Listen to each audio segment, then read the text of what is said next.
Welcome to Inside Roanoke. I'm Melinda Mayo, the Communications and Media Officer for the City of Roanoke. This month we're going to look at some of the best segments from 2017, so we hope you enjoy the show. It is important for both restaurants and homeowners to help keep our waterways clean and safe. Never pour cooking oil or grease into sinks, parking lots, or streets. The oil and grease can enter our waterways through storm drains. Always try to recycle the oil and grease or put it into the trash. If you have a spill, clean it up by using a drying agent like cat litter. Never hose down spills. Keep dumpster and trash can lids closed. Restaurants should clean floor mats and garbage cans in a mop sink. It's easy to keep our waterways clean by doing the right thing. Welcome back. My guest is Susan Jennings, and Susan is the Art and Culture Coordinator for the City of Roanoke, and we're here in Elmwood Park on the Art Walk to talk about art in Roanoke. Tell us about that program. This program, we actually, this is the fourth version of Art in Roanoke, but the second one in Elmwood Park. We solicit art from all over the country. Actually, this year we have an international artist, an artist from St. Petersburg, Russia. Wow. These pieces will be here for 18 months, and then we'll put new ones in and start all over again. That's great, and we just recently installed them. Right. That big process. Talk about how you selected the artists a little. We put together a selection panel, members of the Arts Commission, also some city staff, like the engineer, for instance, helps me determine if pieces will, hold up for 18 months. And community members, we always have at least 2 arts professionals, and they look through all the entries. We had almost 100 pieces to look at this time. And they make the recommendations to the Arts Commission, and the Arts Commission votes. Now, the park is set up. I mean, it was built for this, wasn't it? Right. Designed especially. It kind of makes it a lot easier. It does. Talk about that a little. The art walk, the pads were already put in, so the artists love it. They can back their trucks right in up to the pad, and also we have wonderful staff from Parks and Recreation that helps all of them with the installation, whether it be manpower or they need a crane or whatever. So they love how the city just really helps them get the art in place. And we're going to have a People's Choice Award, is that right, for these? Yes. Talk about how that works. Yes, Weekend of Festival in the Park. People voted on their favorite, or they could actually do it on site, or they could go online to the city Facebook page and vote there. And the winning artist won $1,000. Wow, that's great. And why do you think it's so important to have this for our park? Well, public art is all about community connection, and this more than any, I think, that we've done, because people get to vote on their favorite. They get to see all this wonderful art in one place. It just makes the city lively. It makes the city a place where people want to work and live and come visit. It's just part of the quality of life It's of all Roanoke. part of the quality of life and economic development as well. Yeah. Remind us again how the public art program is funded. It's funded by 1% of certain items in the capital budget go toward public art, and then it's up to the Arts Commission every year to decide what projects that will go for. And we love to get citizen input about things that they would like to see, whether it be murals or sculpture or whatever in the city. That's great. So if somebody wanted more information about art in Roanoke or about public art in general, how can they get it? They can contact me, susan.jennings@roanokeva.gov, or call me, 853-5652. It's beautiful, Susan. Thank you. Thanks for sharing all Thanks. that. We'll be right back. Did you know that it takes 12 to 20 years for a cigarette butt to decompose? Cigarette butts thrown on the ground or out the window are litter. Extinguish cigarette butts in ash cans and ashtrays. Litter is preventable, so remember, no ifs, ands, or buts. Don't litter. Welcome back, and my guest is Wyatt Potes, and Wyatt is the General Manager for Park Roanoke. Morning. And we want to talk about the new downtown parking meter pilot program. Start by telling us the time period for this program. Sure. It's a 90-day pilot. We began on July 24th, and the program will run until October.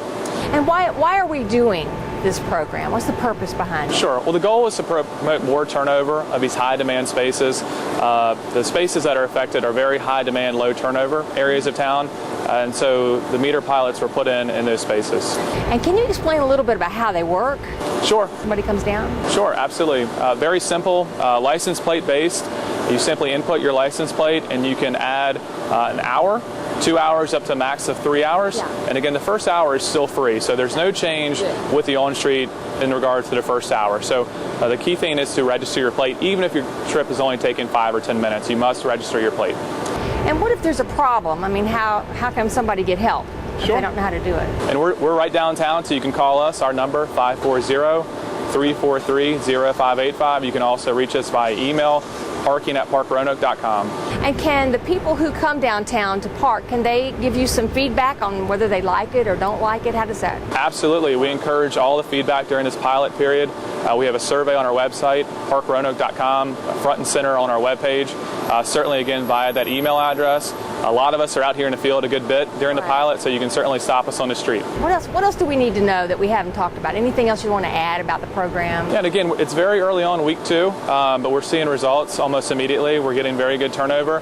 Lots of positive feedback, some things we hadn't encountered. Really? And so it's good. We're all kind of learning this together, and hopefully visitors, residents, and citizens alike will see the change in downtown and hopefully be able to find more accessible parking. So why don't you give us a demonstration of how the meter works? Sure, would be happy to. Again, these are smart meters. They're solar based. You simply hit the start button to initiate the screen. And the first prompt is going to be for your license plate. So I'm going to punch in my plate now. Alphanumeric keypad. The check button to continue. And since this is my first time parking on the street, it's going to show a prompt for 60 minutes available free parking. If you need to add time beyond the 60 minutes, again, you can add up to 3 hours. First hour is free, second hour is $1, and the third and final hour is an additional $3. So 60 minutes is enough for me, so I'm going to hit check and accept, and it's going to give you a receipt. You do not need to display this receipt. It's for your records and lets you know how long your time is valid for. These machines take U.S. coin, they take Visa, MasterCard, and Discover. So give us like a website or a phone number again so that people have questions about it, they can get in touch with you all. Sure. Best number for us, 540-343-0585. Parkroanoke.com. Email would be parking@parkroanoke.com. Well, we hope it's very successful. We appreciate it. Thank you for sharing it. Absolutely. Okay, we'll be right back. 3 facts about lead poisoning. Just a few particles of dust from lead-based paint are enough to poison a child. Lead from deteriorating paint can be found in the soil around the home and in older playgrounds. Since children often put their hands or toys in their mouths, washing their hands helps protect them from lead poisoning. Lead poisoning affects over 1 million children today. Find out when your home, school, and daycare center was built. If it was before 1978, it probably contains lead-based paint. Contact Lead Safe Roanoke at 853-5682 for more information. Welcome back. My guest is Sheila Umberger. Sheila's our library director. And Sheila, we have some exciting news to share with our viewers. Roanoke has won the All-America City Award again. Tell us about that. What is the award? Well, the award is really special, and it's special for Roanoke because we've now won it 7 times, which is more than any city in the country. The first time we won it was in 1952, and it was actually partially for the building that we're standing in now, the main library. Wow. Which is kind of cool. And it started in 1949 with the National Civic League, and they award 10 awards a year, national awards to communities that they feel have done a good job on civic projects. Okay. So that's where it started. And how is this award for 2017? How's it connected to a previous award? Talk about that. Well, over the years, the campaign for the All-America City folks have actually made each year a topic. Okay. So initially when we won it in 1952, we won it for overall doing a good job with your city. That has changed, and so in 2012 the topic was, how is your community going to improve grade level reading by 3rd grade? And that was our task. And so in 2012 we won for our plan to improve grade level reading. Which was Star City Reads, right? Which we called Star City Reads. And the library, each community has a lead on the campaign, and the library is the lead on Roanoke's campaign. Okay. So who are some of our partners in Star City Reads? Tell us about that. Well, when we started in 2012, we had 6 partners, and we now have over 27 partners. So we started with what I would say are the normal players, like the city schools, the library, Tap Head Start, United Way, the medical school, Crillian Research Institute. And we've grown that to a lot of community partners. So if you consider that the campaign is centered in the city of Roanoke, we have a lot of key players. So some of the examples would be the Roanoke Symphony, Mill Mountain Theater, Mill Mountain Zoo. We have a Communities in Action. We have Books. The Metro Books on Bus. So we have a lot of different partners as well as our original partners. And it's a really a neat group because we basically are all working for the good of children. And it's nice to talk to each other about what we're doing. How do you think winning the award benefits not only the city but the program? Well, I mean, the number one benefit and really the number one goal is improving our children's school, their ability to read, how they're doing in school. Right. So the campaign that we've been working on for 5 years has been, how are we going to have our children ready for school? What are we going to do in the summertime? Let's make sure they're in school. Right. And how did they do on the third grade test? And that was really our goal. And I think the benefit to us is that we have been able to move the needle on that for the first time. I saw all the statistics for 10 years prior. The first time we have changed that in a positive direction in that amount of time. It went up over 12 points. That's great. Which is really significant. So we've gone from around 70% almost up to 89, we believe, with this current year's testing. So it's a significant change. Oh, yeah. What do you think is next for Star City Reads? What's on the horizon? Anything? Well, we have a lot of big things on the horizon this fall, one of which I was just in a meeting on, and that is a book distribution. So one of the things that's a benefit to the city is best practice all over the country. Right. So when we went to Denver, we met a lot of different people, and one of the things that we've been able to bring is a foundation is giving us 40,000 books. For our partners to distribute to children. Very exciting. But we also are going to receive all 40,000 books on one day. Oh, boy. So on October 7th, we're going to be having a big event in front of the Melrose Library that day, and we're going to be celebrating the distribution of these books. That's great. So that's one of the things, because one of the key things is put books into the hands of children so that we're a literacy-rich community. Well, if somebody wanted to know more about Star City Reads or even All America City and what we've done with that program, how can they get that information? Well, Star City Reads has a dedicated Facebook page. You can also go to the City of Roanoke and the library pages and find access to our program. We're so proud of this program, and I know the libraries have been a leader in it, and thank you for everything you've done with it. Oh, thank you. It's a wonderful community thing that we should all be happy for because we did it together. Yeah. Thanks, Sheila. Thank you. We'll be right back. If you would like to adopt a pet, did you know that you can also go to the RCACP website and their Facebook page to look at pets for adoption? It's easy to do. Simply go to their website at rcacp.org or visit their Facebook page. Both sites include information and pictures of animals waiting to be adopted. Help make a difference in the life of a pet today. Adopt from the Regional Center for Animal Care and Protection.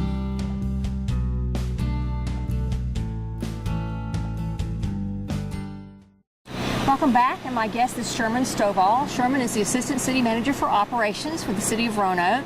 Sherman, we want to talk about the return of passenger rail service to Roanoke and start out by talking about the city's role in bringing passenger rail back. Certainly. The city's role included City Council, including the return of passenger rail in its legislative program. Also, Valley Metro initiated a SmartWay connector bus service to Lynchburg to provide a connection to passenger rail service there. Both of those initiatives resulted in the extension of passenger rail service to Roanoke. And the location for it is? The location of the platform is along Norfolk Avenue. It starts at the intersection of Jefferson and Norfolk and runs west toward Warehouse Road. Where did the funding come from? So I see we're building a platform behind us. Where did that funding come from? The funding for the extension of passenger rail service came from the Commonwealth of Virginia. Funding in excess of $100 million was allocated to facilitate track improvements between Lynchburg and Roanoke, and to also construct the passenger rail platform that you see behind us. Okay, and so everyone's getting very excited because the date's drawing near. What's that completion date that we think will be ready? Yes, we are very excited about the return of passenger rail. Rail service will start from Roanoke on October 31st, so we anticipate that all of the construction will be completed prior to that point. Once it's up and running, Sherman, will we be doing any additional infrastructure for rail service? Yeah, the city at this time is doing an evaluation of constructing a passenger rail station, a brick and mortar station, to support the return of Amtrak service. Okay, and just so folks who are watching will know, what cities does the route include that Amtrak will be running? The Northeast Regional Train, which will originate in Roanoke, provides same seat service from Roanoke up to Boston. So certainly it hits all of the major metropolitan areas. And they just announced recently that tickets are now available. Talk about that a little bit. Certainly, tickets are on sale. You can go to the Amtrak website, amtrak.com. You can click on the Roanoke station and it'll provide all the information. What do you think is the benefit to Roanoke for having passenger rail come back? I think the most significant benefit is that it provides another transportation alternative to air service. Certainly it provides same seat service up to Boston, allows you to leave Roanoke early in the morning and get to Washington, D.C. mid-morning. So certainly that's a pretty significant benefit. If someone who's watching our show today wanted more information about the project, how can they get that? Certainly, they can go to the City of Roanoke website, roanokeva.gov, access the department drop-down box, and click on the engineering division. Well, it's very exciting. We all can't wait till it happens, and thank you so much for updating on us. Thank you for having me. Okay, we'll be right back. People who are using heroin are not the typical destitute, marginalized persons, homeless in our society. This is not the profile of the typical heroin user today. Today, the typical heroin user is your neighbor next door. It is the young person who's going to high school. It is the young professional, and it is a growing problem. Welcome back. My guests are Councilman Bill Bestfitch and also Matt Gart with Roanoke Parks and Recreation. And we're here today to talk about the Holton Plaza. Let's start out by talking about, some of our viewers may not know who Mr. Holton was and what he did. Bill, share a little of that with us. Linwood Holton came to Roanoke in 1949 after he graduated from Harvard Law School to practice law, and he was in practice of law here for about 20 years. He met his wife, Virginia Jinks Holton, here. They had 4 children together. And in 1969, he ran for governor. He had actually run for governor before, and he ran for the House of Delegates a couple times, lost 3 elections, but in 69 he won, and he served as the governor from January of 1970 to January of 74. And what are some of the contributions that he's known for? Talk about that a little. Well, one of the greatest things that he did, I think, was to put an end to what was called massive resistance to the integration of public schools and really society in general. He took his daughter, Taylo, to a previously all-black high school, and a picture of him escorting her, holding her by the hand, appeared on the front page of the New York Times. And we actually have a reproduction of it here on this pedestal behind us. But he involved more African Americans and women in high positions in state government than any previous governor. He really started the environmental movement in Virginia. He supported mental health initiatives that had not been going on in the past. So he really accomplished a lot as governor in just a 4-year term. And how did we come up with the idea to create the plaza? Well, you know, he wrote a memoir called Opportunity Time. It came out in 2008, and after I read it, I thought, isn't it kind of odd that Roanoke has really never done anything to recognize somebody who was here for 20 years practicing law before he got elected as governor. And so I thought this plaza would be a good place to recognize him, and then Matt came up with just some terrific ideas about how we could use a pedestal to include information about his early life, growing up in Big Stone Gap, Virginia, all the way up through his service in World War II in the Navy and his graduation from Harvard Law School. Then on the second side is about his time here in Roanoke. Then there's a side that shows some of the things he accomplished as governor, and then the fourth side is what he did, continued to be very active life after he left the governor's mansion. Well, and Matt, you were involved in the design. Tell us some details about the plaza. Well, kind of the first thing we did was look at the traffic patterns around where people are likely to pass through, what's going on around the site, and to get a feel for how people may use the site. We found out that people have the need along the edges potentially for food trucks and things like that during festivals. So we tried to integrate spaces for those into the design. And then it was just a matter of making places for people that people really would enjoy to be. So you look at, some people like to be on the edges near the activity, near the sidewalks. Some people like to be back, kind of out of the way, quiet. So we tried to design something that integrated the pathways through. There's kind of a corner here, and then also have places for people who wanted to observe activity on the street, people who want quiet places, and then looked at a bunch of options and how to do that while creating some opportunities for shade. This site in the summer will get fairly warm, and right now in a cooler day, even at 50 degrees with the sunshine aspect, it's very pleasant. So I think it's going to get a lot of use year-round. So going beyond that to look at maybe the detailing, we wanted to really kind of integrate it with Elmwood, with brick and precasts, and so we started looking at Elmwood kind of detail cues there.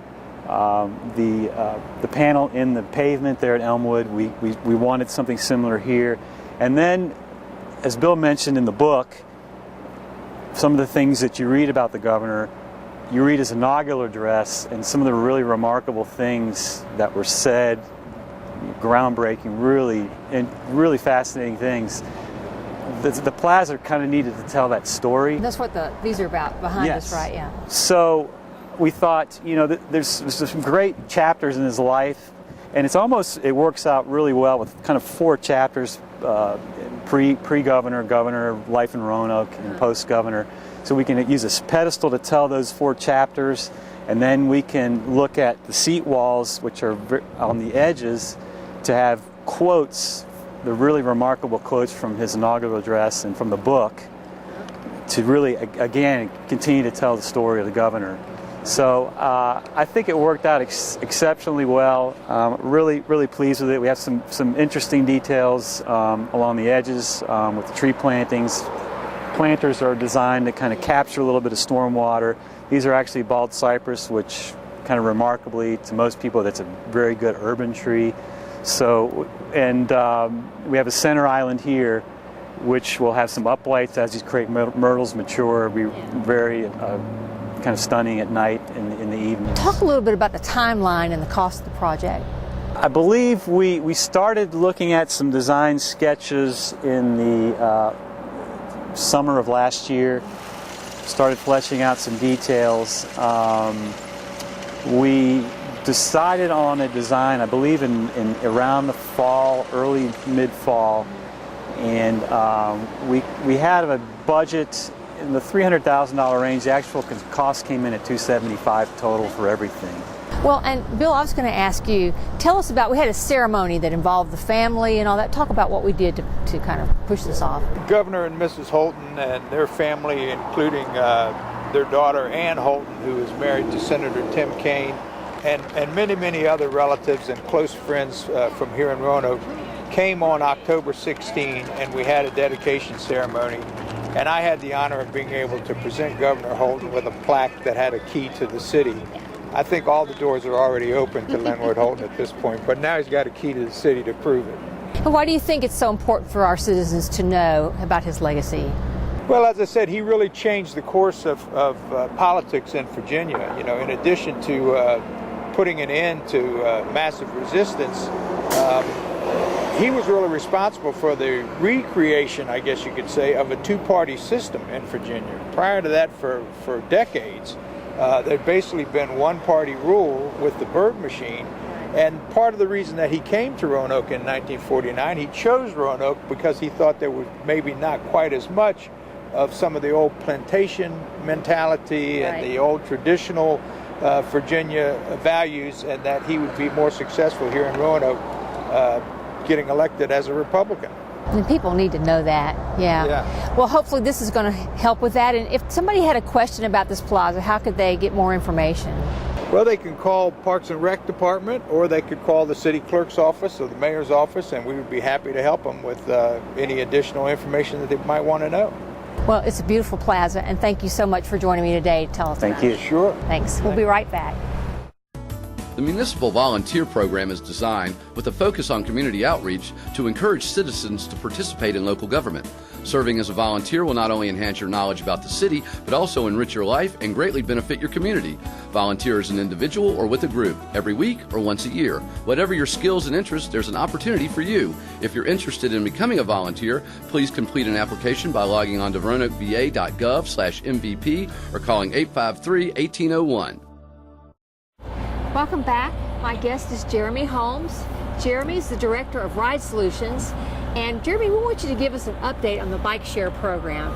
Talk about when it launched. So we launched this May. May 24th was our on-the-ground date, get the first system out. And has it been very successful? It's been, it's blown up. We've been very, very excited about it. We've got almost 1,800 members and 5,000 trips in just 4 months. We're very, very excited how well it's gone. So talk about the locations, and I think you've added some new ones, right? Yes. Talk about that. We started with 9 locations. A lot of them you've probably seen in downtown, Grandin Village, Wasena, and West End. At the beginning of October, we launched with 3 new stations, one of which is right here at the Riverside Crillon Clinic complex. We also launched in the Crystal Spring neighborhood in South Roanoke and at Soaring Ridge Craft Brewers just on the outside of downtown. Well, now, if somebody who's watching doesn't know much about the program, explain how it works.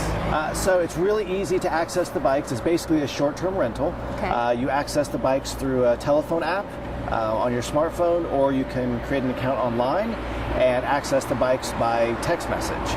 So you simply download the app, you go up to a bike, you say, I want to check this bike out, and you go for a ride.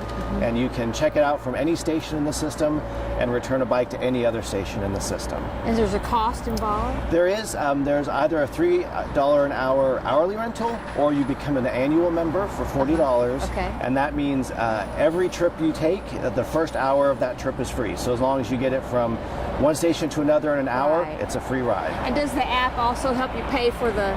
Yes, okay. Everything is done through the app in terms of renting the bikes, tracking your trips, locking and unlocking the bikes. It's all done through the app. Do you have sponsors for this program?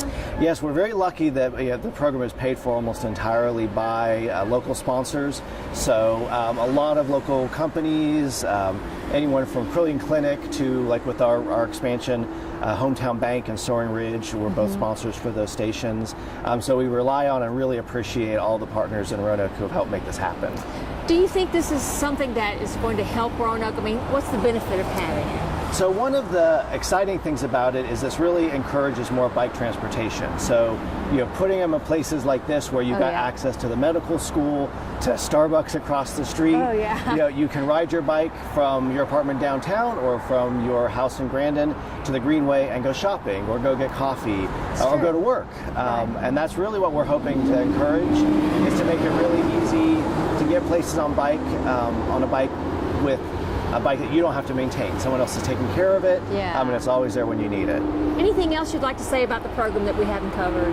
Well, we encourage folks, you can go to zagster.com Ride Solutions to see all the station locations, to create an account, to see who sponsors the bikes, and you can download the app. It's called Zagster app. On your Android or iOS device. And that's where they get the information about it. Is there any other contact info you want to give? If you want to learn more about what we do in general, you can visit ridesolutions.org and see more of our bike programming and other transportation services. It's a really cool program. Thank you for sharing it. Thank you very much for having me. We'll be right back.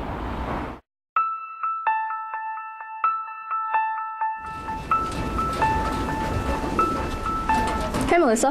Hey. I like your outfit. Thank you. No, I'm just kidding. You look ridiculous.